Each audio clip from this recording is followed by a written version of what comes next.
Hey guys, and welcome to the Alabama Saltwater Fishing Report, the first podcast to bring you the local fishing report, whether it's good, bad, or ugly. I'm Joe Butch, joined as always by Butch Theory. Let's say, Butchy boy, how's the week going, buddy? Man, so far so good. I'm sitting here with the windows open, breeze is flapping in my beard. I love it. Man, a little crispness to the air does something for the soul. I just feel like a new person. Right. Well, it really does, man. It's rejuvenating. It feels like the world doesn't hate us anymore. Agreed. Stuff showing up, good fish stuff happening in the tributaries and the tidal rivers. I'm a little bummed out, man. Why's that? Well, we're not going to be going on our trip this week. True. That does stink, and I can't even go hunting either. So that's even worse. I'll tell you what though. Let me tell you what stinks worse than having to cancel a blue water fishing trip you've been planning for 6 months. Getting your face kicked in 5 and 6 foot seas. Yes. Yeah. That is 100% worse. I agree completely. It's just one of those things, man. We usually do our trip in September, and even then it's kind of sketchy, but this time of year, it's just tough to get 2 or 3 days into session where you can really go out and get something done. Yeah, that's the thing is, like, I love going out there this time of year, but I'd say probably about, if we're going September, October, about 1 in every 4 years, we tend to cancel. Just windy. And I've been enough to know I've had my butt kicked enough to know I don't want to get it kicked anymore. Yep, me too, man. I'm getting too old for that. Getting feeble in my old age. You've been getting to do a little river fishing this week? Yeah, man. It seems like the reds and the specks are starting to show up. Some super nice redfish. I haven't really been very, very far from my dock, honestly, but they're starting to show up pretty good ways upriver, which is really awesome. That's good to hear. You know, I kind of hate that the weather did get bad because there's some nice fish being caught in blue water. We're going to get that report in a little while, talking to Chris Vecsey. We're going to hear a little bit more about that. And it does look like towards the end of the week, that wind is going to start to subside. And I would imagine it's going to get good again. I mean, like we've said many times on here, a lot of folks forget about offshore fishing in the fall and even into the winter. But, man, it's just as good out there. We're going to be going right now. One of the things that's a struggle for offshore fishing is that this time of year, you've got these fronts pushing through. You got a lot of days, just like the scenario we're in. We're not going to fish this weekend. Most people are not going to fish. So there's not going to be any boots on the ground report. So if you're heading out next Monday, Tuesday, early part of the week, later part of the weekend, you're kind of going out blind. And agreed.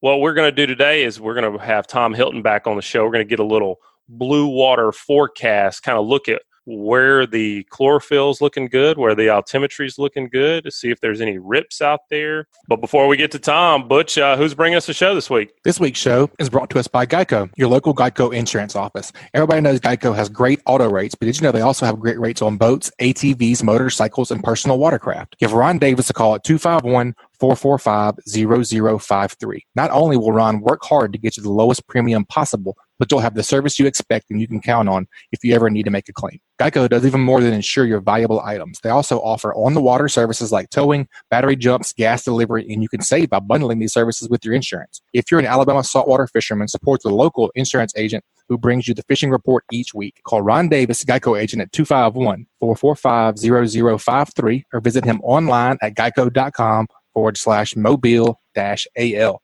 Welcome back to the show, Mr. Tom. How you doing this week? Hey, I'm doing great. How are y'all doing over there in Alabama? We are doing great, buddy. Finally cooling off a little bit. How about you? Yeah, fall is finally falling. I'm really enjoying these cool temperatures over here in Texas. It's the sun is shining and the birds are singing. Tom, we were talking before we had you on, and one of the struggles to blue water fishing this time of year, even though it's some of the best fishing, if not the best fishing of the calendar year, is that you've got these fronts moving through, and these fronts create a lot of wind, which keeps fishermen off the water, which is a benefit to the fishermen when they can get out there, but it also hinders you because you don't get that boots on the ground report. So we wanted to talk to you today and see what you're seeing. You've got those eyes in the sky, and we want to learn a little bit more about the charts that you guys use and utilize to catch more fish in blue water and anywhere for that matter. So what are you seeing off our coastline, off of Alabama? Well, we have seen a pretty good push of blue water coming in fairly close in towards the nipple and 131 hole and the elbow squiggles. Of course, it's been kind of a strange season this summer. I mean, just a lot of green water and dirty water from the rain runoff, but finally the water's starting to turn over, and we didn't get a really good shot last night, but the night before we got a really clear one that shows some really good color changes, and which could be some nice weed lines and so forth. But yeah, it's really looking pretty decent inshore in terms of the color. Now, the altimetry is a little questionable. There's a huge upwelling cyclone way in the heck out in the center of the Gulf south of Alabama that it's a big counterclockwise current that's coming up inshore too in all these areas I was just talking about. Let me pull that back up here. So you got some decent current in around the 131 hole and the nipple. And so if the altimetry may not be optimal, but if you got some good current, some good structure with good watercolor and your temperatures are good, I'm not going to say you're not going to catch fish out there, because that's certainly a good time to be out there. I really like what you said on the last show about kind of building your poker hand. If you've got one ace, that's great. Two aces is better, and so on and so forth. And it sounds like that area you're talking about is maybe three of a kind, not quite a full house. Right. What about sea surface temperatures? So as we start to get cooler air coming out over, and starting to cool the water of the Gulf of Mexico, how important is sea surface temperature to look at? Oh, very. Pelagic's a certain minimal temperature that, they're going to move out if it gets too cold inshore. And speaking of which, we just added in a new sea surface temperature data stream. So when you go into the region, you'll see two sea surface temperature buttons now. And the second one is the new one, which is every hour. It's just every hour on the hour. Wow. So you get a lot more generations of shots every day. So, which is important, due to cloud movement. You may not get a good shot in the area that you're interested in due to clouds being in there. But the more shots you're able to get, the more likely you're going to get an opening where you can see the data, and then go in and use the tools to refine the data and pop out where your weed lines will be. Tom, with regards to temperature, is there a switch? Like we talked about in the summer, we're looking for those cooler temperatures. When we get into fall, winter, and early spring, are we looking for warmer pockets of water at that point? And what's the trigger? Like, what's that dividing line where you say, okay, now we need warmer pockets of water? Well, we're in that transition zone right now. So every front that comes through is going to make warmer water more important. It's also high. So generally speaking, I like to fish before the fronts come through. It's that prefrontal bite, the lowering of the barometer, and then once the high goes through the front, and then you have a high system, it just kind of knocks the fishing off for a little bit, for a day or two, until it can recover. So it's all in a matter of timing, just like anything in life, I guess. You just want to make sure you're timing it right on the fronts, and then hopefully you'll be successful. Yeah, that's what makes it tough about, if you don't have the boat and you're kind of planning in advance, some of it's just luck. Yeah. You just don't really, you got to go with what's there at the time. But if you do have a boat, or you have even better if you got a buddy with a boat. That's right. That can also go at the drop of a hat. Yeah, that's where it's important. Because like for instance, Sunday, the Gulf of Mexico was a lake, this past Sunday, but today it's probably, I wouldn't want to be out there right now. So, nope. What about, you mentioned that green water, and it's been a struggle all summer long. Like I say, listening to you talk about these areas of good water, it makes me even more sad that I'm not getting to go this weekend, but because I know that there's a good chance we'd catch fish if the weather wasn't tough. But is the water pretty much subsided that was coming out of the Mississippi River? You mentioned that's starting to turn over. Will we see that start to pick up again as winter rains pick up? Well, I don't know. That's just something that you never know what the conditions will be in terms of how much rainfall we get. But wind direction and current direction, I would think all that's a factor in that as well. Yeah. The foreseeable future looks really good right now, though, in terms of your clarity and your good current. I really like current. It's just kind of the wild card here is how much the altimetry is going to affect that in that area. Tom, before we started recording, you were telling me something interesting about one of the floaters out there. Yeah, I've got a buddy that's getting involved in a project over on the East Coast where they're wanting to bring a structure, some kind of a floating structure like a spar, semi-submersible, over to be anchored in the Gulf Stream, like off of Central Florida somewhere. And then they would use that structure to generate electricity from the current in the Gulf Stream. It's a pretty strong current in there. And one of the structures he was mentioning using was the independent hub. I'm like, whoa, hold on, man.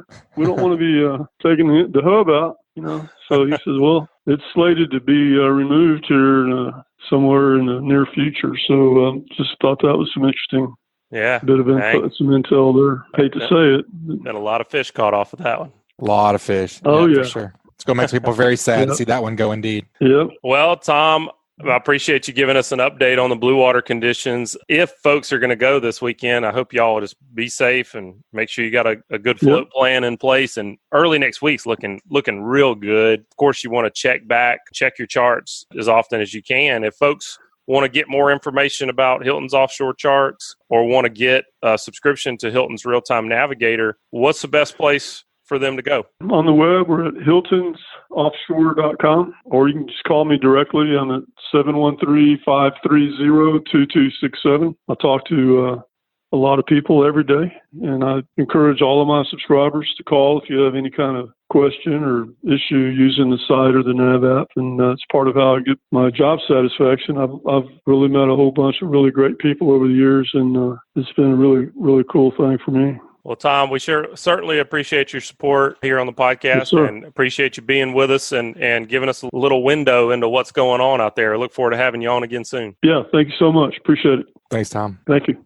Man, it makes me a little sad we can't get out there this weekend, but better than getting our brains beat in. That little report from Thomas Hilton sounds like some good stuff happened over to the east, kind of in close, too. I feel like maybe guarantee not everybody's as analytical as I am. I will agree with that. Having that information before I go gives me so much more confidence. I mean, it's like having a big buck on your game camera in daylight. Oh yeah, you know he's coming there. A tree stand. It's like seeing a fish in the light whenever you're getting ready to throw up to a dock. Whenever you're more confident in your game plan, you will fish harder, you'll hunt harder. And how many times has fishing harder, putting in an extra hour at the end of the day, always managing your spread more efficiently, clearing the weeds off the lines as fast as you can, keeping baits in the water. How many times has that produced? Keeps you in the zone. Yeah, unagi. Whenever you know it's on, all the conditions are right, blue water, altimetry, and the chlorophyll, really step up your game, and you're going to be hustling hard. I agree. It's much better of a game plan than just going out blind like we've done way too many times. Yeah, absolutely. Where are we heading next? Let's head over to Orange Beach Gulf Shores area. We're talking with Chris Vecsey again. Chris is what do you want to call it? Tackle specialist and rigging specialist, tackle supervisor. Man, I'm a fancy bait boy. I tie really fancy knots, and I tell people what bait to use for things. That's really about it. Okay, all right. Well, since you brought that up, we had a discussion on here with Bobby Abrascato a couple of weeks ago, and we were comparing notes on our most obscure knots. So, ooh, I like this. This. What's your most obscure knot, Chris? Now, when you say obscure, you mean elaborate and useless? Yeah, basically like the knot you tie just to prove that you're good at tying knots, not because you actually need to tie it. Well, there'd be a couple, and one would be a Huffnagel. Bless you. That is not, and that's not me being comical. That is the name of a knot. It's really more of a fly tying knot. It's for connecting like very heavy shock leader to a pre-existing leader. It's elaborate. It's ridiculous. I feel like there's already better knots in place that are simpler and just as strong. But it's one of those knots that if somebody were to say, I bet you can't tie this, I'd be like, oh, I bet you I can. And it's fun. It's fun to say. Probably never tied again. Like if you walk into Orvis, they're like, sir, before you enter, you're going to have to tie the Huffnagel. I'd have a membership. Yeah, I'd have a membership. I can tie it. Nice. Do I ever tie it and use it? Absolutely not. Well, Chris, But you do a lot of inshore fishing, good bit of offshore fishing over in the Gulf Shores, Orange Beach area, and also I'm sure you talk to everybody that's fishing when you're at Sam's Bait and Tackle. So let's do a little bit of a hybrid report. What's been going on with you this week? A little bit of everything. I mean, me personally, I've been fishing inshore and been fishing freshwater. This is the time of year where I get kind of a bass kick, so I start fishing some rivers and stuff. But the inshore fishing's too hard to ignore. You know, you were talking before I came on. You're talking about confidence, not just with baits, but just overall scenarios. And one thing about the fall is a pretty well-rehearsed thing. You know, front start lining up, it pushes the fish one way and pushes them the other way. And when we start getting those cold fronts, I feel very confident in where I need to go to catch whatever target is on the chopping block. So lately, for me, it's been a lot of inshore redfish, speckled trout, flounder, starting to get a little more consistent down here. And then the offshore scene, you know, we're finally getting some cleaner water near shore. And whereas normally we start fishing for like, you know, white marlin, wahoo, things like that down around the spur, the nipple, elbow. We usually start hitting that stuff as early as August. But, you know, water temps have stayed pretty high later into the season. And then we've had a lot of very dirty water. And we get a lot of that dirty water. Not many people are going to put in the effort to troll. Are there some fish out there during those periods? There are, but not like it should be. But we're finally coming into a fall bite, and it's this past week has been pretty phenomenal. Besides our little tropical storm upset thrown in. Yeah, for sure, Chris. I'm gonna back you up a little bit to the inshore. Go ahead. I saw a picture where you posted you've been doing some kayak stealthiness. Yeah, I've been in the kayak. That's in the fall. I'm always going to be either in my kayak or I'm going to be on the pulling platform, my skiff, pretty much. I've seen that little skiff you have. That thing is sweet. Clean up on aisle 7. Yeah, I don't know what. I'm outside and I could hear that intercom. Jesus. What kind of kayak do you run, Chris? I've got a couple different ones right now. I can have anywhere from 1 to 5 kayaks at any given point. You never know with me, but like currently, if I'm in open water scenarios, I use my it's an ocean kayak. It's a Trident 13. Now it's a paddle kayak, not a pedal kayak. I'm still kind of a simplicity type person when it comes to getting in a kayak. I don't want a kayak that weighs 130 pounds. I don't want a kayak that costs $4,000. I need it to do certain scenarios well. I mean, there's still a lot of cases where a simple, fast paddle kayak gets me everywhere I need to go and does it efficiently. The other one I have is from Old Town Kayaks, and it's part of their Topwater lineup, and it's the Topwater PDL. Now that one is a pedal drive. And when it comes to fishing structure, whether I'm in, you know, some of the coastal rivers or if I'm on one of my little road trips south and I'm fishing mangroves and stuff, being able to have that immediate reverse in particular to pull a fish from structure makes a very big difference, especially on a big redfish that's headed for some pilings. You need, if you're in a regular, paddle kayak, you have no brakes to slam on. The kayak is going to move unless you got an anchor out. So that immediate reverse is great for pulling on a fish or for holding position. You mentioned the pedal versus the paddle, and if you had to pick one, if you had to, what would you just go one for? Kayak. No, not necessarily just one kayak, but would you pick pedaling or paddling? Paddle. Tell me why. I still like the kayak for simplicity's sake.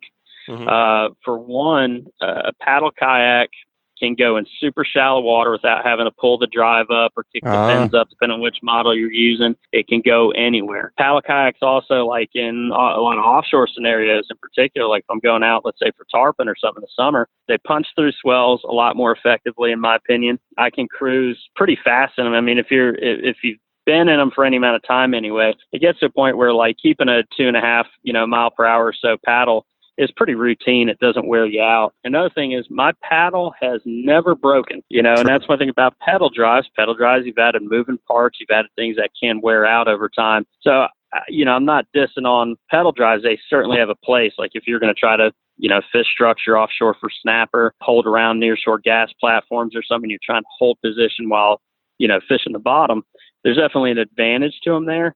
But one thing about your paddle kayak is it's light, easy to get around. You can fish offshore. You can fish a shallow river. You can fish the flats. Your paddle's never going to let you down. I think it's bang for your buck. I still just like the simplicity of a paddle kayak. Well, since we're asking you things we've asked other people, I got to ask, have you tandem paddled with your wife yet? Have I tandem paddled? All right. I love my wife to death, but I'm not, if she's in front of me in a kayak or something like that, I'm going to have a full motorcycle helmet on. I'm going to have full body armor on. because, if there's a fish in front of us or something, she's going to cast. I'm not sure that she's going to remember I'm behind her. And that plug with those treble hooks, I'm just almost certain that it's going to find my face at some point. So we usually go in 2 separate kayaks. That's the general consensus. We all agreed last week that my wife and I, we don't do tandem kayaks, bikes, anything along those lines. I think those things, that's probably like the 98th percentile for reasons for divorce, I bet. Yeah, infidelity, money disagreement, tandem stuff. And truth is, I like my wife. I don't want her to hook me in the face and cause any kind of marital strife or anything like that. Let's just keep it how it is. Now, she's on the bow of the skiff. We're good. I'm way up on the pole platform. She's on the bow on her casting platform. She can swing that rod whatever direction, and I'm usually far enough away I'm not worried about getting hooked. That's also another reason why she says she doesn't want to get into fly fishing is because I'm back there. So that's fair. Yeah. Why add complications? Or piercings. Yeah, exactly. So you mentioned, inshore and offshore. Tell me a little bit about what you've seen with regards to people catching offshore. Well, the billfish bites seem to pick up pretty good in the last week as far as in closer, stuff within 50 miles. The billfish bite and the tuna bite and stuff like that has been decent enough out far, but when you consider most people don't have a range of, most people are not going to be able to run 120 plus miles to get into that fishing.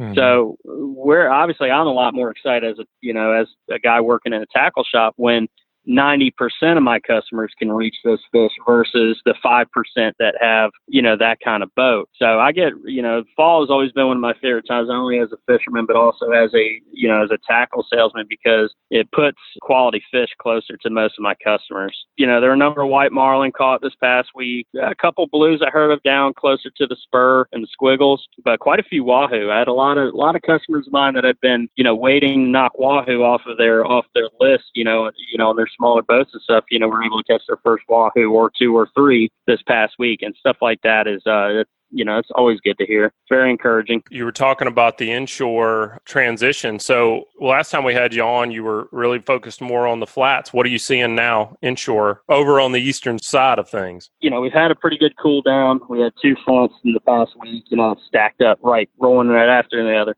And when that happens, you get a pretty good cool down the water temps. The trout have gotten a little bit thinner on the flats. There's still good numbers of redfish, but the trout have definitely noticeably slowed down the flats. They're going to be, I think I told y'all before we started, that I was going to start fishing the rivers this morning, yesterday, and I just, there's still good numbers of fish on the flats. I just haven't done that. But if I were going to go tomorrow to try to find speckled trout in particular, I'd focus on deeper water areas around the mouths of some of the coastal rivers, Bon Secours, Magnolia, even some of the creeks and stuff up off of Perdido Bay.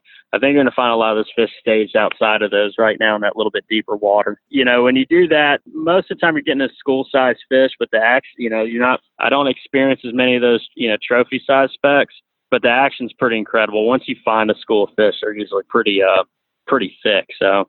What about those redfish? You've been pounding the pylons, or you finding them around the grass, or redfish this time of year? I mean, and I think a lot of people think I'm trying to be vague about it, but they're pretty much everywhere.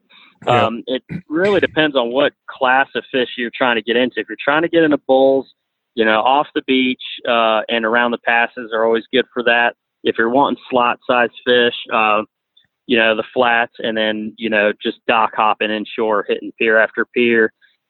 Stuff like that. That's where you're going to find a lot of those slot size fish, and they're usually going to be in pretty big numbers. Well, there was a school last week on the flats. I mean, there were some groups of fish that were 40, 50 deep, in 1.5 foot of water. Man, that's fun. Oh yeah, that's a lot of fun. It wouldn't be a complete inshore report if I didn't ask you about flounder. So you mentioned that that's picking up, and this time of year we'll start to see that migration of those fish in November. Typically, is going to be the peak of that, starting to move out of Perdido Pass for the spawn.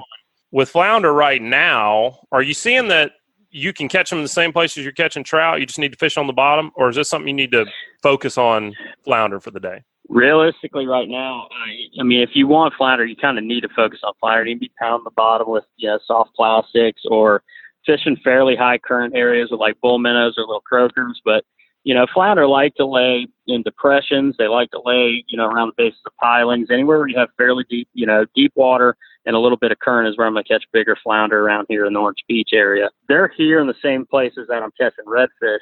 It's just when I'm doing a lot of sight fishing in particular, it's not really a scenario where I'm casting a lot. But the guys that are working the bottom, the guys that are live bait fishing in those high current areas, they're the ones that are catching the majority of them. You can also drift through the pass and stuff this time of year and pick up flounder. They'll actually lay in the riffs on the bottom in the pass. And if you just keep your bait in contact with the bottom, you usually do pretty well. Awesome, man. That sounds like a great report. You mentioned the cold fronts. That's going to bring us to we got a cool Hey Cap question this week, and we want to ask it to all of our contributors because it's applicable to this time of year and it's applicable to inshore, offshore, onshore, and all of that. This week's Hey Cap question is brought to us by CCA Alabama.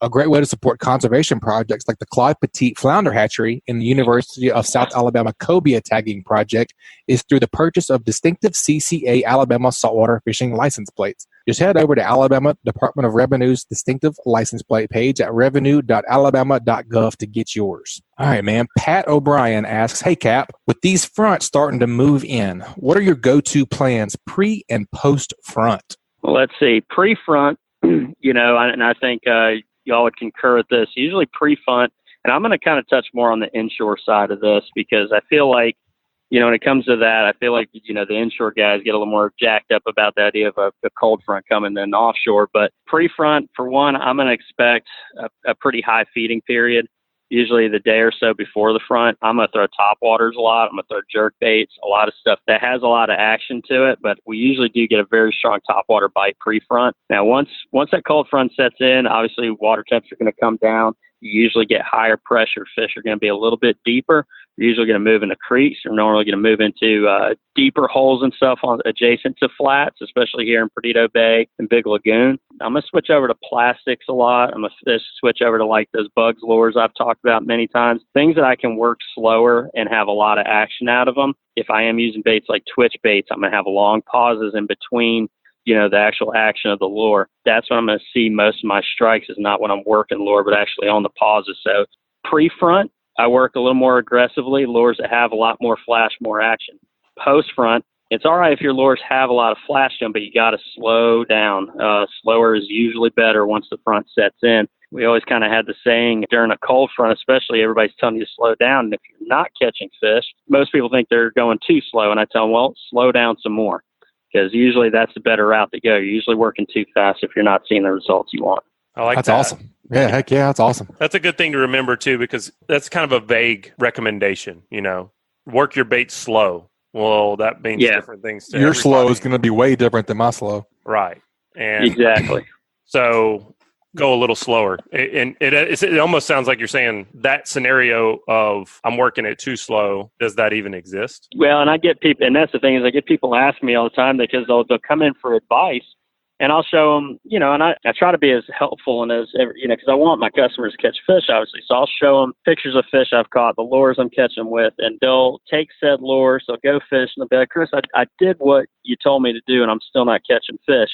And I'll ask them, I'll be like, well, how did you work your lures? And they'll tell me, I'm like, you're going too fast. They're like, well, I slowed way, way down. I was like, slow down more. Yeah. They're like, man, I was going really slow. I'm like, well, you're still going too fast. And what I've kind of gotten to, especially with people fishing, whether it's plastics or twitch baits in particular, I go to, to try to explain a retrieve. I'll tell people to do like a 2x3 retrieve or a 1x3 retrieve. And what I mean by that is, it's like twitches of your rod tip. If you're working a twitch bait, I'll say 2 twitches, 3-second pause, 2x3, 3 twitches, 4-second pause. And you're trying to build up a cadence there, something that a fish can track and start to more or less build a pattern of the bait. And usually in the winter, like during a cold front, when I'm trying to go really slow, I do like a 2x4 retrieve, 2 twitches, and then I'll let that thing pause for 4 solid seconds. And I'm not talking about, 1, 2, 3, 4, but 1, 2, 3, 4. And it's usually right when you're about to pick it up and twitch it again. That's when you're going to get your strike. But you almost have to let the fish build up the pattern of the bait and how it's moving. And you do a lot better by doing that. They're very instinctual. And when you have that very, solid routine with the lure, they can time their strikes a lot more effectively. That's really great. Just really great, because that gives people something to work off of. If they're doing that, then they can say, okay, I'm not getting bites there. I can slow it down more, and I know how to slow it down because I'm using the same measuring exactly method. And it's like you said, every one person's slow is not the same as another person's slow. And how many times have you fished next to somebody and either they're catching fish or you're catching fish, and one or you're looking, they're like, well, they're using the same lure, we're doing the same thing. No, you're not. It's like you would be catching fish as well or you would be catching fish as well if you're doing the same thing. There's usually something just a little different, and it's because you're working the bait a little too fast, too slow, or you're twitching a little bit different. And it's by having that formula, that 1 by 1, 2 by 2, and breaking it down by actual actions of the rod and seconds in between, you can kind of explain to somebody a little bit better on the timing of the lure and how to work it. Chris, the scenario you just described of fishing next to somebody who's just catching way more than you, that's what Butch has felt every single time he's ever fished with me. It's my life. Yeah. Yeah. So, has it led to a drinking problem or anything? I feel like you just made a real breakthrough for him. Really got to sneeze. Sorry. Man, that's an awesome report, Chris. That's really, really good stuff. That's why I love this podcast, man. These guys are just incredible at what they do. That was really, really good information.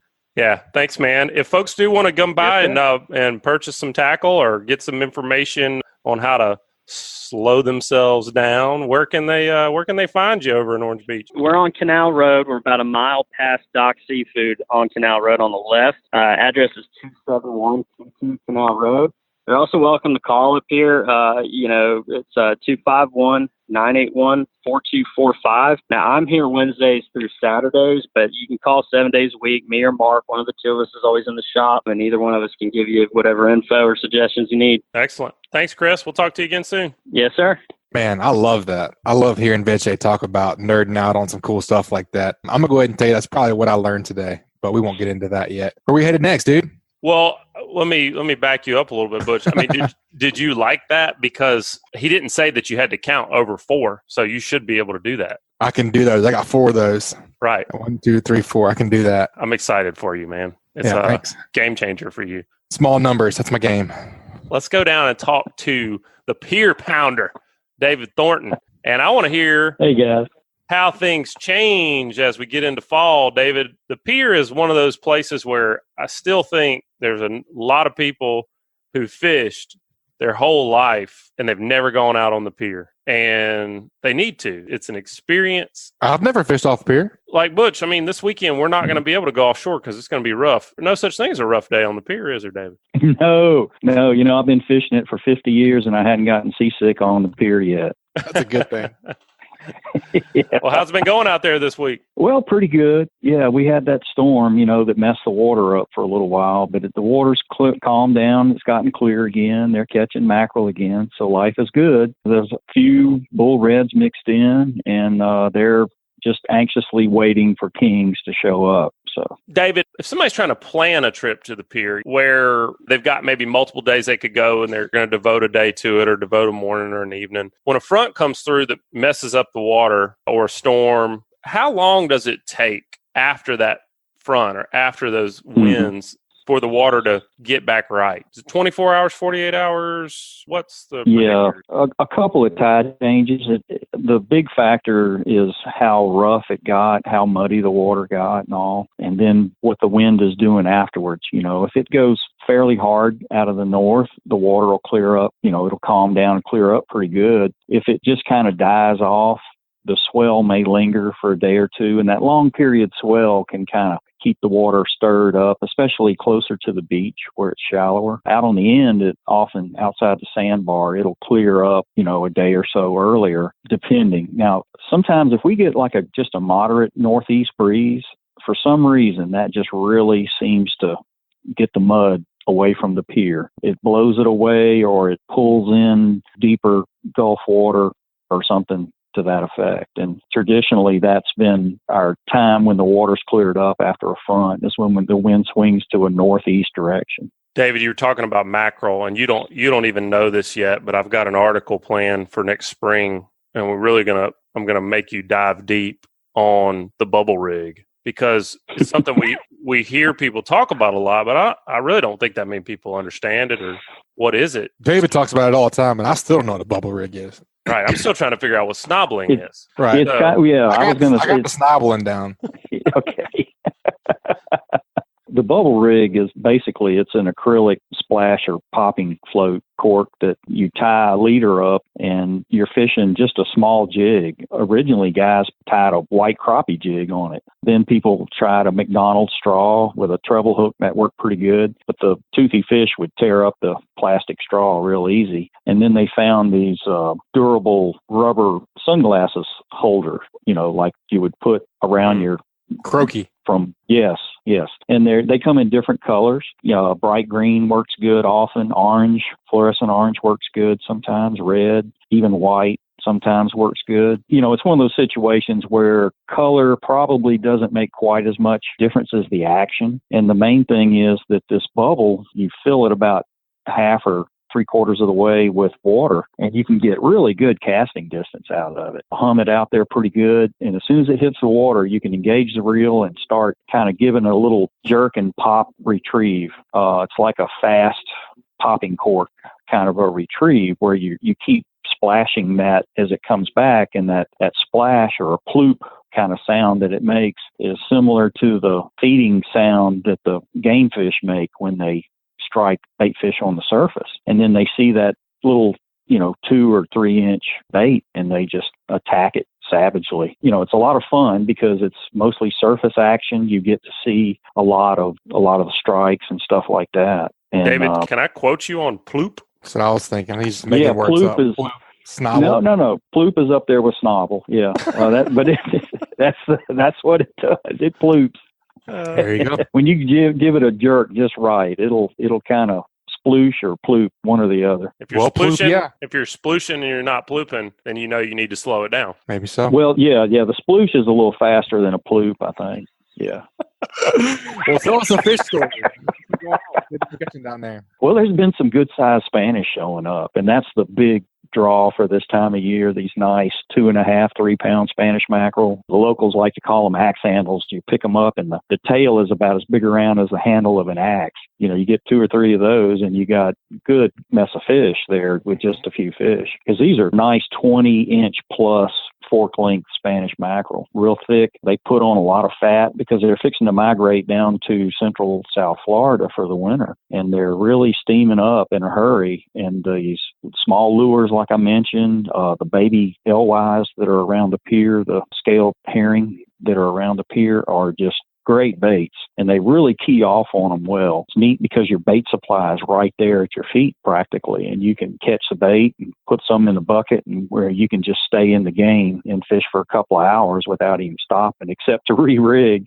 Because there's so many fish, you could get cut off time and again because there's so many fish that if they pull the line through the water real fast and it makes bubbles, and one of his buddies will come along and think that's something to eat, and they'll try and bite it and they'll cut the line off. Well, David, that's good to hear, man. Sounds like things are going in the right direction on the pier. And guess what? You've got the Hey Cap question as well. We're asking all of our contributors the Hey Cap question this week because it's pretty applicable. And this week's onshore Hey Cap question is going to be brought to us by Daycool Heating and Air. As the saying goes, if you don't like the weather in South Alabama, wait 10 minutes because it's going to change. One of the things that is very predictable, however, is the pricing at Daycool Heating and Air. They offer flat rate pricing and they don't charge for after hours calls. Because let's face it, your HVAC always seems to act up when you need it the most. So don't get stuck between a rock and a hot place. Daycool offers flat $45 service calls, $59 tune-ups, and they offer free estimates on equipment replacement. The pros at Daycool have been serving Mobile and Baldwin counties for over a decade. So contact them at 251-633-5121 or check them out online at www.daycoolair.com or on the Daycool Heating and Air mobile app. They are license number AL07028. All right, David. Pat O'Brien asks, hey, Cap, with the front starting to move in, what are your go-to plans pre and post front. How does that apply to the pier or even the surf? Either one has changes in applications. Pre-front, you get fairly strong onshore winds that rough the surf up. And if it blows too hard or too long, it can dingy the water up. And that's going to, especially on the pier, it's going to change the species that you're going to want to target. Species like Spanish mackerel, maybe trout and redfish, slot reds if they're around, are basically sight feeders. And when the water gets dingy, they're gonna turn off, or they're gonna move offshore where the water's a little clearer until it clears again. So what we have to do is kind of try and keep tabs on what the water clarity is like, by watching the winds and seas at the buoys and stuff like that, the marine forecast, to get an idea of how hard it's going to come up, how long it's going to stay rough, and then as the front comes through, what the characteristics behind the front are going to take, and so that we get an idea of how long it'll take for the water to clear up again. Or in the case of surf fishing, how long it'll take to calm down. If you've got a day or two of a residual swell that's about 1 to 3 feet, that's ideal for surf fishing. But if it's a 20, 30 knot north wind that knocks it flat overnight, you come down the next day and it's like a lake with the wind blowing out. And you can still catch fish under those conditions, but I think everybody generally agrees on the surf that you like a little bit of wave action to show you where the beach structure is, where the sandbars are shallowest, and that gives you an idea of where you need to fish for set lines for things like pompano and redfish and even whiting. Getting back to the pier, when that wind swings to the northeast, usually that's like some kind of magic thing happens there, and the water typically clears practically overnight. It can be really dirty one afternoon, and we get a northeast breeze, and the next day the water is crystal clear, and that seems to turn the mackerel back on again. That is what I was going to ask you, is what trigger do you look for to kind of send you back out, after that front? And you just told me right there, look for that wind to switch around to the northeast, and that's awesome, man. Good information, and sounds like things are going in the right direction. Yeah, we've had a good water temperature drop of about 5 degrees. The water in the Gulf is below 80 degrees everywhere near shore. So that's usually when the fishing gets prime. And here we are, close to the end of October, and it's just going wide open like it should be. The water temperature and the fishing is just about where it should be this time of year. Well, as always, we love having you on and appreciate your insight, sharing your knowledge with us that you gained. What have you been fishing the pier, 80, 90 years now or so? So that's the second time around, yeah. Yeah. Well, yeah, half that long anyway, yeah. And I highly recommend, folks do this if you're coming down for the winter, if you're snowbirding, if you're getting into pier fishing or surf fishing, book a trip with David and let him school you up, get you set in the right direction to start learning it on your own.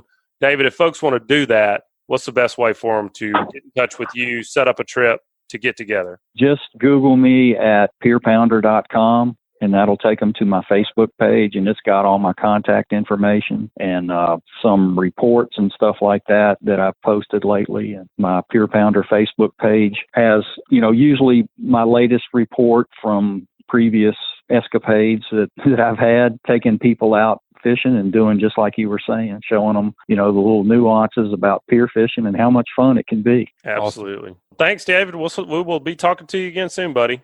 Stay safe out there. Yes. Y'all take care and hope you catch a bunch. Thanks, Mr. David. You too. All right, Joe. So far, so good, man. It's been a great show. Some great reports. Let's round this thing off with certainly not the least, but it will be the last report of the day. Where are we headed next, bud? Man, I know what I'm thinking about when the first chill of fall comes in the air, and that's what's going on the causeway, the Mobile Delta, the tidal rivers around Mobile Bay. Let's go get the inshore report from Captain Richard Rutland with Cold-Blooded Fishing. What you say, Captain Blood? What's up, Butch Cassidy and Smoking Joe? What y'all doing, man? Oh, man, just giving the report, Cap. That's the two best nicknames I could come up with on the fly there. So I like it. I hope it doesn't stick. I hope it doesn't stick for either one of y'all. But, man, I'm just on top of the world. Finally, my time of year, I just always get through the roof excited about the first cool off of the year. I had to really dress up today. I'm wearing blue jeans and boots and a hoodie and some bibs, and couldn't ask for any better weather. Had a nice bluebird day, warmed up real nice on us, and thank goodness the fish cooperated. So, man, I can't ask for any more. What you been chasing? Where you been? Well, I've been doing a little bit of everything here recently. Of course, I know y'all had Crystal Hightower with the Sea Lab on a couple of weeks ago talking about our flounder tagging project. So I've been doing some flounder fishing, which is, I'll be honest, it's been tough. I think everybody knows flounder fishing that these days in the, I don't know what you call this time of the century, the teens of the 2000s has been tough, a tough go round. We've been getting it done. We've been having to grind on them, having to use a lot of different tactics, catching a lot of fish on live finger mullet and getting a few on gulps. We got a few on bull minnows today. Something of course, I'm learning something new every time I do this flounder fishing deal. Something I really was thinking about hard today. We got on like a little tear of fish. Well, we fished all, we put it to you this way. We fished all morning till about 11:30 or 12 o'clock and did not get a single flounder bite. And all of a sudden, a guy who has never caught a flounder in his life reels up a flounder, and we net it, get in the boat, slap high fives. I get a bait in the water. I think I bumped my finger mullet about 3 times. I got bit, got that fish in the boat. Then Dylan Keene, the guy's doing who's doing the graduate program for these flounder, he gets a bite, gets one in, and as soon as I get his fish in the boat, then my man Woods, who had never caught a flounder before, caught his second flounder of his life, and it all happened literally in less than 5 minutes, and we never got another bite.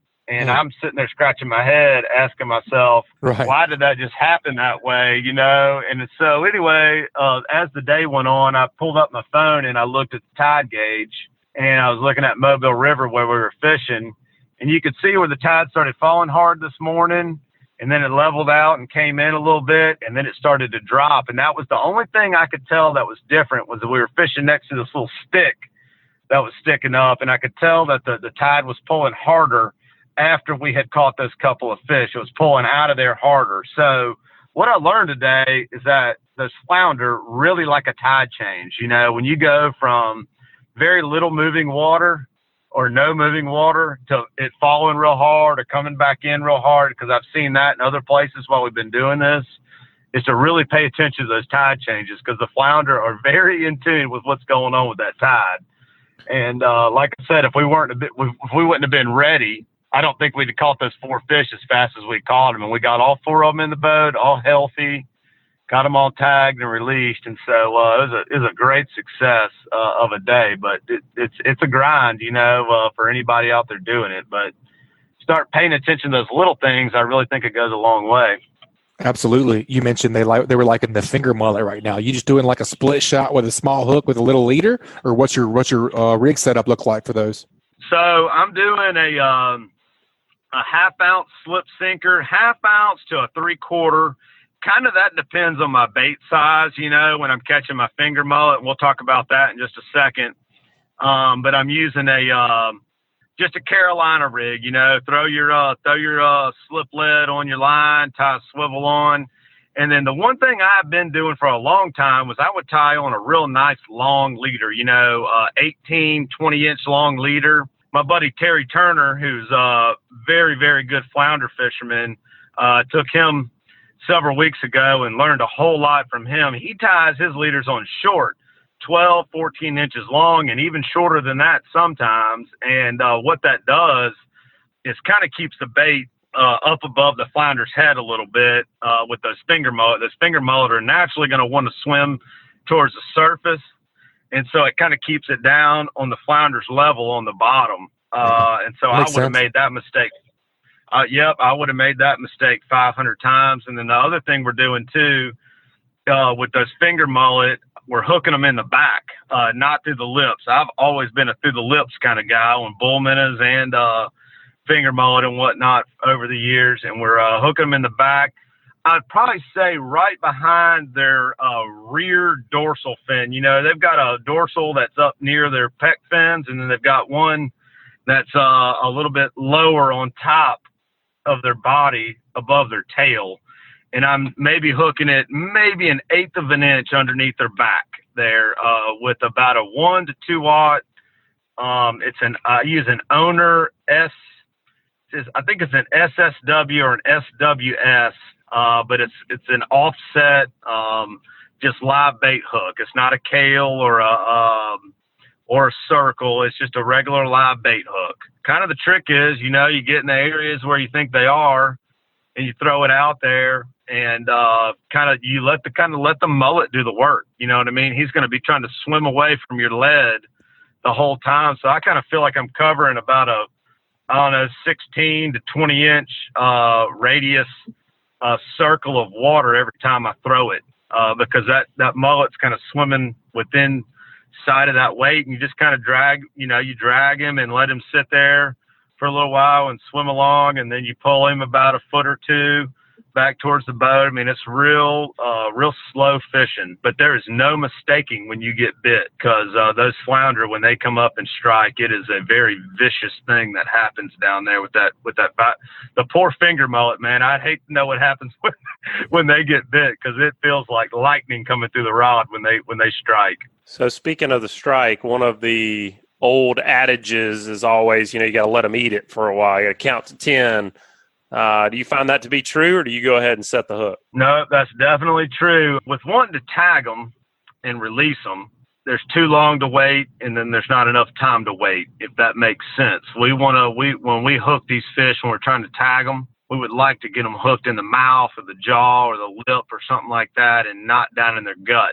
Out of all I think we're up to flounder 34, 35, something like that after today, and we've lost a couple of fish in the live well because they swallowed it. It's funny. Some days they'll come up and you'll feel the thump and you can set the hook immediately and it's down in their throat. And then other days you can feel the thump, you set the hook and you pull it out of their mouth. So there's kind of, if I was meat fishing, if I was trying to put fish in the box, when I felt the thump, I would probably flip my bail over and I would probably wait 10 seconds or so. Right now, I'm trying to get to 3 or 4 before I set the hook. I don't want them to sit on it too long, but that's exactly right, Joe. You want to give them some time. And it's the same way with an artificial bait as well. When we're using those gulps or Fishbites, and I've always been tipping them with the little Fishbite strips. That really seems to make a difference when we're flounder fishing. They're very scent-oriented fish, in my opinion. And when I feel that thump, and it's a real pronounced thump, and it's almost like one of those things like, oh, yep, there he is, guys, get the net ready, because I've just got to bite.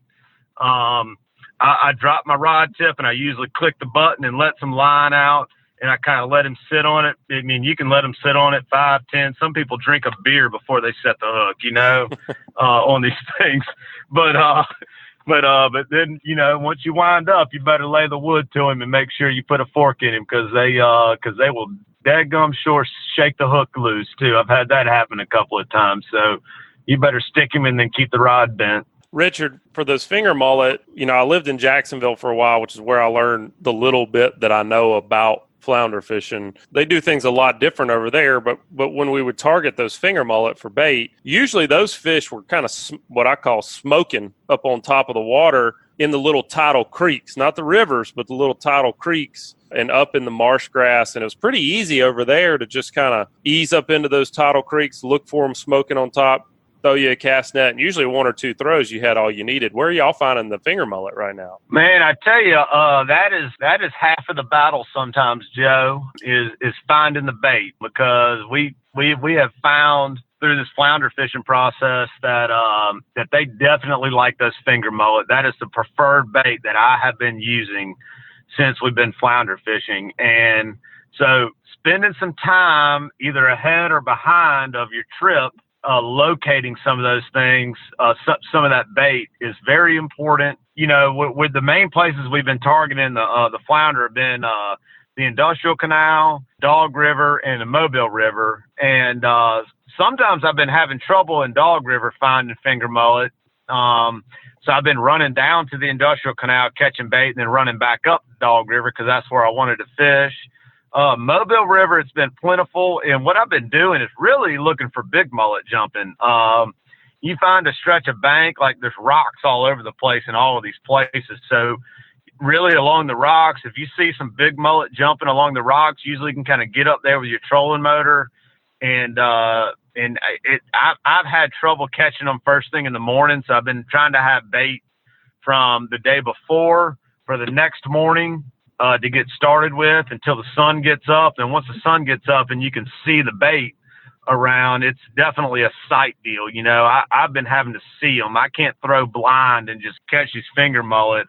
Sometimes they are up on the surface like what you're talking about. I haven't found that to be quite as effective. The other thing too is you better be good with your cast net. You better be quick to pick it up as soon as you throw it, because most of it's been around rocks and structure and stuff like that. I mean, I don't know if anybody pays attention to my Facebook page or not, but so I was just about to say, that's why you've been mending your net every night. Yeah, my wife's been up at night helping me sew that joker back together, because we've been ripping holes in it and breaking braille lines. And it's I've had the net that I'm throwing now, I've had for about 5 or 6 years now, so it's ready to throw away and get a new one anyway. But I'm almost scared to get a new one because I know I'm going to tear it up as soon as I get it. But having a good cast net is definitely a big deal. I use a 3/8 inch mesh, about 1.25 pounds of weight per foot, and I like throwing like an 8-foot net, and 6-footer would definitely get it done, but I like an 8. It's a little bit bigger, but that smaller mesh is important on this finger mullet. You go any bigger than that, you're going to start gilling them.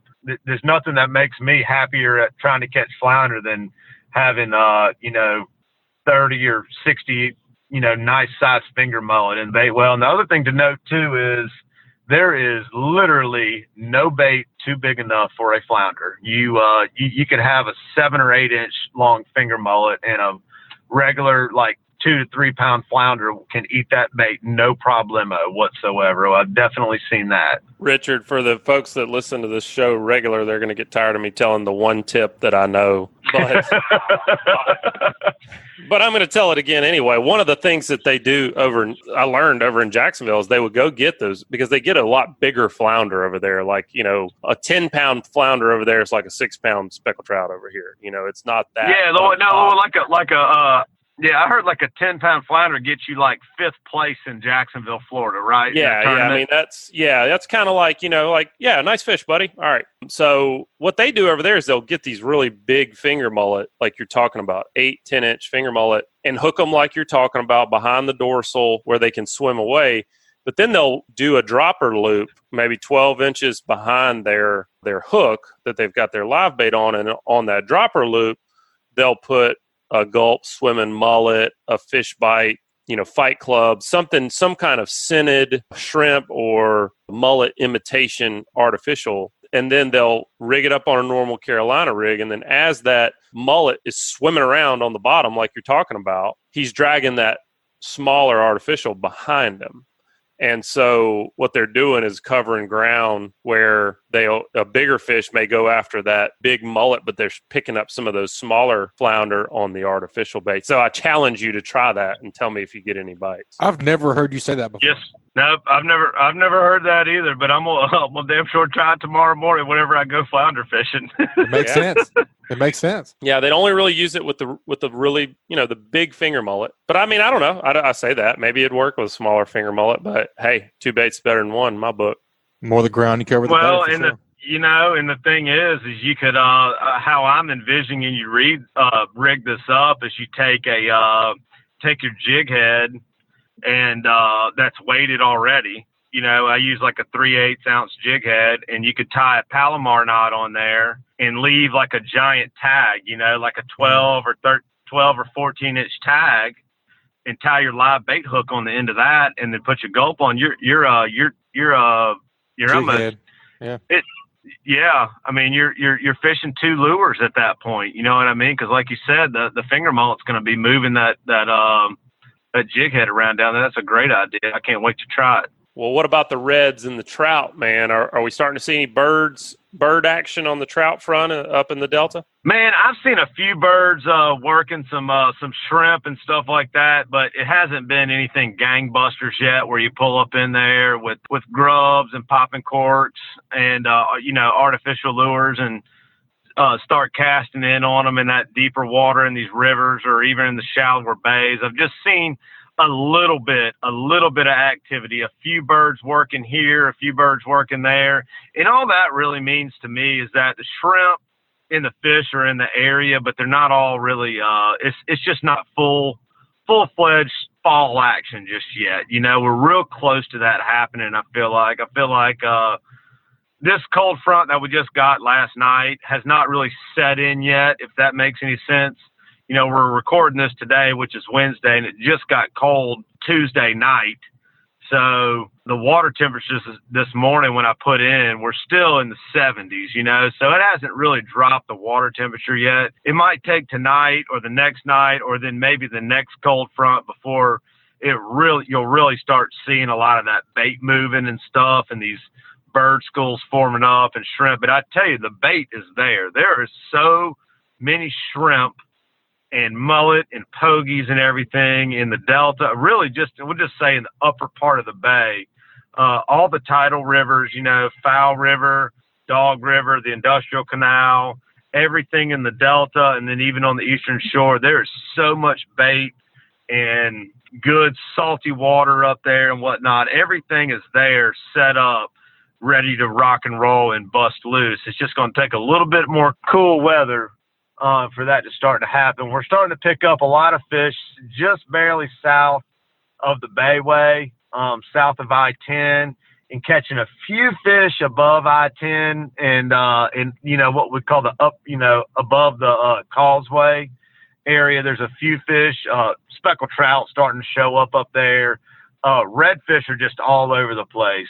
For me right now, catch redfish, all I need to do is go find some shallow water with a grass line and some bait, you know, is all I'm looking for. And you know, just get along there with a fight club and a fish bite attached to it underneath the popping cork. You don't even really need live bait. And actually, speaking of that, it's almost hard to use live shrimp along some of those areas because your treble hook or your shrimp gets hung up in all the grass and everything. So an artificial works a lot better underneath the popping cork. But there's redfish just all over the place. So like I said, it's not very far, and it's really going to bust loose up there and get good in the Delta. I'm just tickled to death about that. It's really close.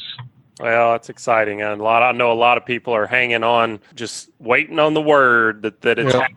It sounds like it could bust loose really any day, and probably, I'm guessing, Thanksgiving, it's going to be ideal. Richard, guess what, man? We've asked everybody this question today, and you've got the inshore Hey Cap question. It's brought to us by Fishbites. Are you tired of scrambling for bait whenever you decide to go fishing? Have an artificial bait that's better than live bait, ready to go at a moment's notice with Fishbites. It's easy to pack and travel with and shelf stable, and not to mention tough. With Fishbites, the bait stays on the hook and the fish stay on the bait. Check out the full line of scented saltwater and freshwater baits and tackle at fishbites.com. Butch, you tried something a little different with Fishbites this week. I did, man. Saturday, we just kind of hang around the house, and it was a beautiful evening, so we watched some football and drank a few beverages and got a little lazy. And I was like, man, I guarantee you, because I knew the fish were around. I've been seeing them in the lights at night. And I said, man, I guarantee you if I make a dang snapper 2-hook rig, put it on the bottom with an egg weight, put some fish bites on it, and I found some fish bites in my tackle box. Sand flea fish bites at that. And I sure did, and we wore them out. Catching redfish. Nice redfish. Super nice redfish. I love 22, it. 25. Not red snapper, red fish, right? You sure you know what that is, Butch? I think I can tell the difference. I'm getting better, but only because of you, Captain Richard. All right, I was just checking.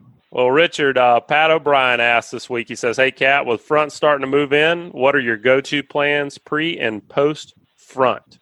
All right, what do you think inshore? I don't know if I should give one of my best childhood friends the right answer or not, but for the rest of everybody else, I think I'll give a good, honest answer. So something I've kind of seen, to answer the question, something I've kind of seen since this last cold front we've had and this current cold front we have, and then, of course, the next one we have in another couple of days, is the initial front definitely dropped the water temperature pretty good and definitely turned the fish on, especially in shallow water.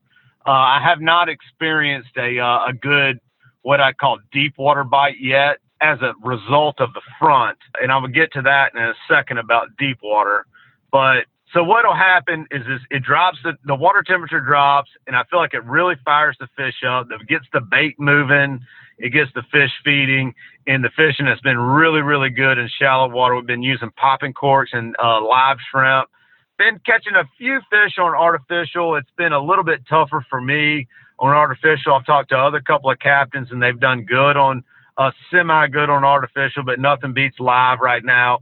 And that's going to get better as it gets cooler. But what I definitely noticed was last week, we had really, really good trips like Wednesday, Thursday, Friday, and Saturday. And then Sunday and Monday, the bite really dropped off. It seemed like the fish kind of scattered, and you weren't catching as many keeper-sized fish. It was more a bunch of smaller, schooly throwback kind of stuff. And it kind of left me kind of scratching my head because it was almost like clockwork the previous couple of days to where you could go into some of these areas and some of these shallower flats and not have any issue with size. You know, we're getting our six fish per person limit, no problem. And then all of a sudden, boom, it kind of changed on us. And what I think that is a result of is the water temperature warming back up. You know, we were in not even having to put a hoodie on or anything in the morning when we left out. The air temperature was up in the like 70s in the morning. And then it's going to cool back up. And then of course yesterday we had this front blow through, and the fish really started biting good again. And what I did to combat that small fish scattered bite was I moved to a deeper system. I went to the industrial canal, believe it or not, and got on a really good bite in there, free line and live shrimp. And the reason I did that was because I beat my head against the wall Sunday and Monday trying to catch these little fish scattered out in this shallow water. And I said, well, you know, if the water temperature's warmed up in this shallower water, then I need to move to a place that's less affected by the air temperature, that the water temperature is not going to be as affected by. That's why I went to the canal, and sure enough, I found some success in there because that water temperature is not going to be as affected by the air temperature because it's so much deeper. There's a lot more of it, and that really got me a long way. Now, front's moved through, air temperatures drop back down. I'm right back in shallow water today, catching fish real good. So that's kind of a little bit of a game you got to play. And that's going to be that way for probably the next, say, 3 weeks or so, 4 weeks. And once we get in, I'd say mid-November, late November, Thanksgiving timeframe, we're going to move into deep water strictly. You know, once the water temperature gets on down into the, I'd say, lower 60s or so, mid to lower 60s, maybe a little cooler than that, it's going to push them off of these flats. It's going to push them into these deeper parts of all of these systems, the Foul River, of the Dog River, of course, the Delta. You got the Spanish, the Tensas, Blakely, Appalachia. They're all going to pile up down in the bottoms of those rivers. And then I'm going to start really using my electronics and stuff like that to start locating these fish. And hopefully they'll be biting artificial bait a lot better by then as well. That's awesome. Richard, we talked to Chris Vecsey earlier, and he was talking about pre and post front things. And he was talking about post front. He had picked up on particularly artificial bait fishing, where it was just, you almost can't twitch it slow enough post front. He had found that. Could you reiterate that? Did you find something different? He's talking about the pause. He was right, saying like a twitch and like a 4-second pause, or you know, you got to find the right cadence, which is what he said as well. But he was just talking about how slower the better. It seems like after a post front, because I guess those fish are just kind of thrown off and not on their normal habits or whatever. Yeah, I can relate to that in maybe about 5 or 6 more cold fronts from now. You know, I would relate better to that for me, because mostly what I'm going to be doing for the next 3 or 4 weeks is going to be fishing the shallower water, these shallower bays and grass flats and stuff like that. I'm mostly popping a cork with a voodoo shrimp under it at that point. So I'm not working an artificial quite as much. I can relate to that in several weeks, though, when that water temperature gets on down. I feel like these fish get just stupid aggressive in the next couple of weeks where, you just get a bait in front of something and it doesn't matter what it is, they're going to crash it because they feel the need to feed because all this bait is going to start falling out of these places. And the fish have nowhere to go. They're not going to leave. They're not going to leave these areas that they're living in right now. But the cold is going to push the shrimp and stuff out of here. So anything that moves, they're eating. You know what I mean? Because they know it's leaving, and they need to gorge themselves. And they need to gorge themselves and get themselves right for the wintertime because winter's a tough time of year for them. So like I said, I would just look a little bit further into the future. For me, I'm not saying Chris is wrong by any means. No, just for you me, said that. You said that. I'm telling you. No, I'm just saying in the next couple of weeks, 5 or 6 cold fronts down, I can see where that's definitely going to be the case, especially when I start fishing that big slick, that slick lure. I'm really going to be trying to make myself make that thing pause for a while. Yep. Richard, if folks want to get up with you and do a Delta trip, fish some of these tidal rivers this fall, going into the winter, how do they do it?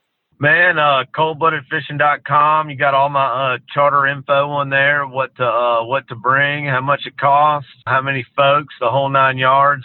Best way to get a hold of me would be on Facebook. I've got a Facebook page at Cold Blooded Fishing, and you can give me a call on the old telephone. I don't know if anybody uses a telephone anymore these days to actually call somebody, but It's 251-459-5077. Man, I really appreciate you guys having me on here. I always have a blast, and I always get about 500 compliments a week after I get on here. You guys are doing a great thing on here, and we really appreciate you. I'm going to Snapchat you, Richard. Just be ready for that. Do you Snapchat? What's that, man? I heard the other day Facebook is only good where adults fight on Facebook or argue on Facebook. That's what I had a little millennial kid tell me the other day. I thought that was pretty funny. Yeah, Facebook's not cool anymore, for sure. No, I got to be snapping or Insta or whatever they do these days. Tweet. TikTok. I don't know what any of that means any longer. Well, dude, we appreciate the report. As usual, we'll talk to you soon, buddy. Keep whacking them. All right, boys. Y'all keep them tight. Man, what a great report, dude. Sounds like things are sounding awesome for inshore, offshore. I don't really want to talk about that. I'm still upset about our trip getting canceled, but, we'll check in first and next week on Hilton's offshore charts and see where things are and then go from there, man. That's all we can do. Listening to him talk about that good water, I was kind of had come to peace with it because I really don't like going out and getting my butt kicked. Yeah. I've done it enough at this point. Knowing that water over there is in close kind of. Yeah, but then he tells me, yeah. I'm like, dang it. I want to go check it out. But hey, What can you do? Sounds like the Delta's in real good shape. Hopefully that'll hold out and we can keep those upstate rainfall to a minimum. Doesn't sound like the local rains have had much effect on any of the tidal systems, so that's good to hear. Really looks like we're, knock on wood, stacking up for a really good fall fishing season, and we deserve it after that summer. It was after last fall and winter, man, it was all Yep. messed up. Started about this time last year, honestly.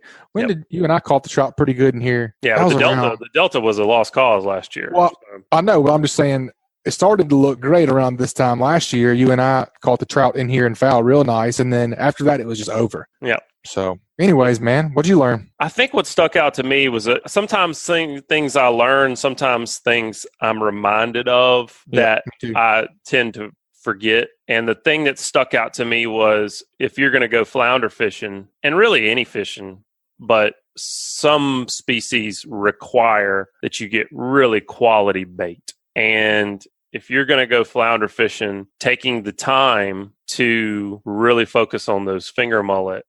And what I liked about what Richard said is I'm this way. I never get up early enough. Even if I get up early enough, I always feel like I'm not going to be out there in enough time. Yeah. And I'll get kind of antsy, anxious, stressed out. It's not really stressed out, but it's, I'm ready to go. I'm ready to get out there, ready to start fishing. And then when I got to get up in the morning, then go catch bait, I feel like I'm catching bait when I should be catching fish. So if you go flounder fishing right now, man, go out the day before, go out the afternoon before and catch your bait and enjoy being on the water where your focus is catching the bait as opposed to trying to do that the day you're going to go try to catch fish. What about you? What'd you learn? Man, I really, really liked Chris Vecsey's segment. I feel like he was, I don't know, I feel like he was talking to my soul. He just really, really knows his stuff. And he really talked about the cadence and getting, the 2x3 and the 2x4, the 2 twitches, let it rest for 3 seconds, let it rest for 4 seconds, and just finding the fish and finding what those fish want to eat, and about the, super duper slowing down after a front.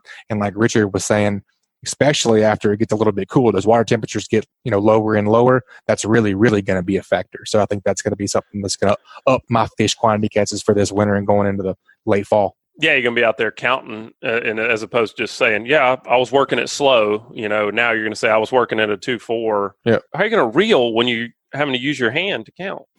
I have some things in place. Okay. Yeah. I'll let you know. I don't want to give out the secret just yet, but anything over 4 or 5, I got it figured out. Okay. Be looking for that YouTube video. All right, man. Bring us out of here, brother. All right, folks. That's going to wrap it up. Y'all subscribe, rate, review wherever you listen to podcasts. And if you'd like us to email you the podcast, just head over to greatdaysoutdoors.com/ASFR. We'll send you the new show each week. For those Hey Capt questions, you can email us at alabama@bestfishingreport.com, or follow us on Facebook, where Butch does a post, every couple of weeks. About time for another one. Yeah, get those Hey Capt questions in, and we'll send you some Fishbites. We got a care package of them. We got some shirts. We got all kind of cool stuff over here. So y'all get them in, and we'll see you guys next week. This week's Alabama Saltwater Fishing Report has been brought to you by Hilton's Real-Time Navigator, bringing you the highest quality online satellite fishing chart since 2004.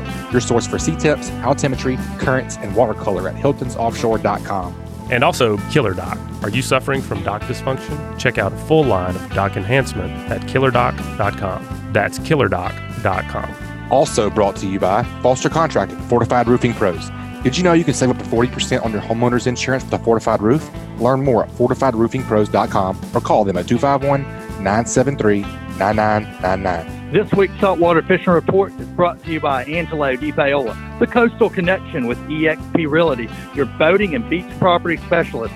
Check me out on Facebook at Angelo Depaola Realtor, the Coastal Connection, or call me direct at 850-287-3440. And also, Great Days Outdoors, the South's finest hunting and fishing magazine. Pick up your copy wherever magazines are sold, or check them out at greatdaysoutdoors.com.